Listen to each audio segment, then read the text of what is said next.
Hello everyone! Sa isang pan or kawali, maglagay po tayo ng 2 and 1/4 cup na gata ng niyog.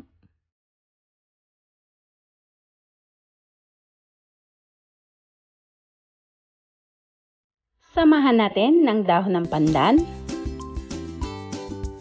1 cup na malagkit na bigas. Hugas na po ito bago natin isama dito sa ating gata at pandan.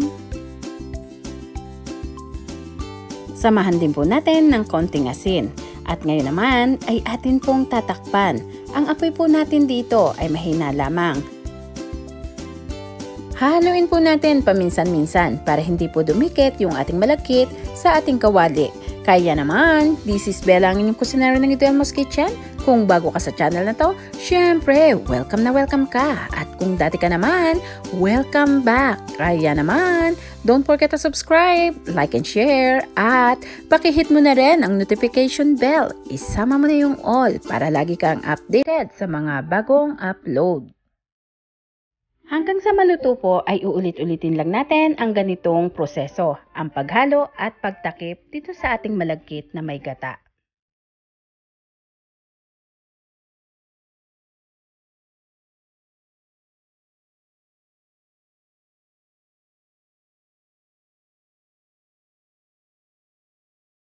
Kapag ganito po na medyo igana yung ating gata, pakicheck na lang po kung malambot na or parang nagkani na itong ating malagkit.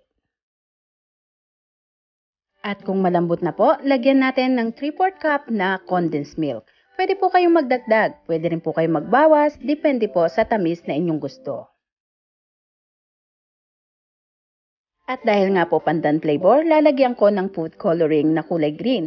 Pero ang paglagay po ng food coloring ay optional lamang. Pwede po kayong maglagay, pwede rin pong hindi.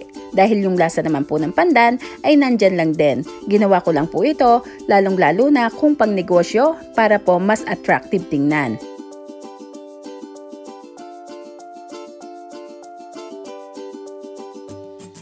Ngayon naman ay pwede na po nating tanggalin yung dahon ng pandan na inilagay natin kanina dahil ang lasa po nito ay naiwan na dito sa ating nilutong malagkit.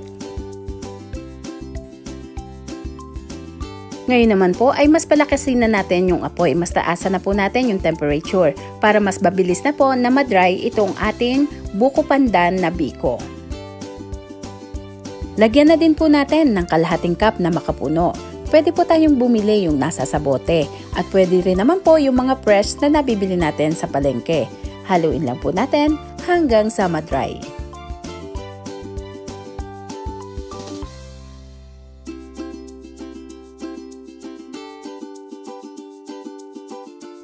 At kapag ganito na, ay pwede na po ito. Napakabango po kasi yung pandan na ginamit natin ay talaga namang yung aroma niya ay iwan na iwan dito sa ating biko. Ngayon naman, meron po akong nakaredy dito na isang container na may dahon ng saging. At laging sabi ko, ay isa sa sekreto ng paggawa ng kakanin ang dahon ng saging. I-flat lang po natin dito, pantayin lang po natin ang ibabaw.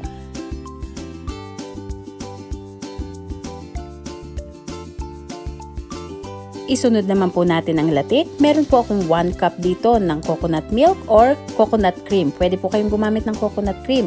Ngayon, kapag kumulo na po itong ating gata, ang paghalo po natin ay paminsan-minsan lang para lang po hindi siya masunog. So ganito po ang paraan ng paghalo. Papabayaan lang po natin kumulo hanggang sa mawala yung pinaka-liquid.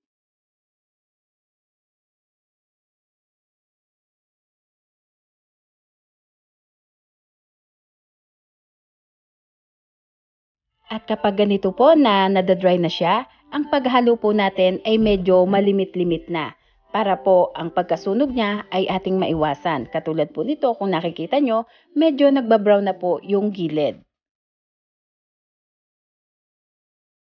Pero ang paghalo po natin ay laging sa ilalim lang, katulad nitong aking ginagawa, para po hindi madudurog yung ating latik.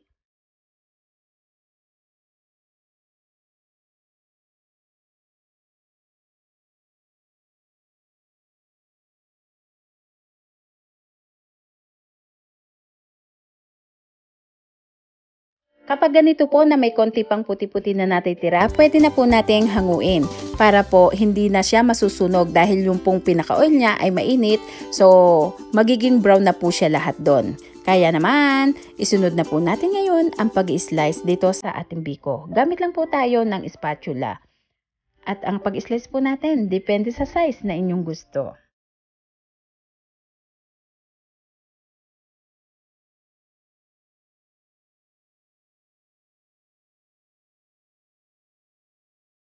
At syempre, ilalagay na natin sa ibabaw ang isa sa pinakamasarap na pampalasa sa ating biko. Kapag latik po kasi na ganito ang nilagay sa ating biko, napakasarap po ng lasa. Napakabango, amoy ng latik at amoy ng pandan, perfect na pang merienda.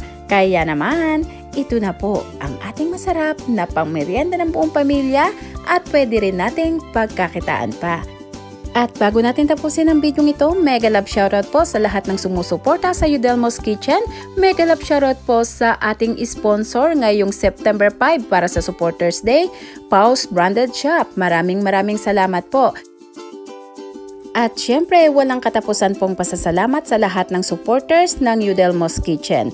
Dahil kung hindi po sa inyo, hindi po tayo makakapagbahagi ng kaunting kasiyahan para sa ating kapwa na masigit na nangangailangan.